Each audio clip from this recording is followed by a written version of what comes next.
Delimitation అనేది సరే ఇప్పుడు నా దగ్గర ఒక 5 కట్టెలు ఉన్నాయి. ఒక కథ పిచ్చ కథ చెప్పుకుందాం. ఇది దక్షిణ భారతదేశం అనుకో. ఇప్పుడు ఉత్తర భారతదేశంలో 10 ఉంటాయి అనుకో. ఓ 10 కట్టెలు ఉన్నాయి ఒక ఆయన దగ్గర.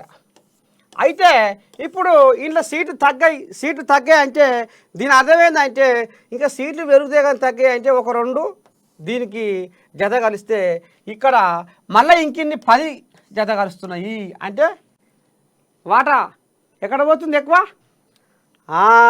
ఇక్కడ వెరిగినాయి 2 అయితే అక్కడ వెరిగినాయి 10.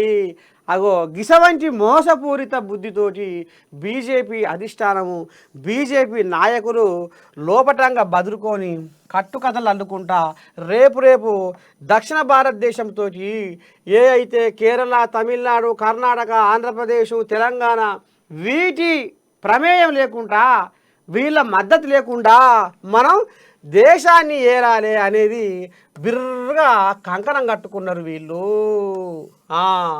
మొత్తం లోక్సభ సీట్లు ఎన్ని అయ్యా అంటే 543 అయితే మరి కొత్తగా కట్టిన పార్లమెంటులో 888 సీట్లు ఎట్లా ఉన్నాయి ఏంది అనేది కూడా ఇవాళ ఆలోచనలో మునిగి తేలుతున్నారు దక్షిణ భారతదేశం వాళ్ళు.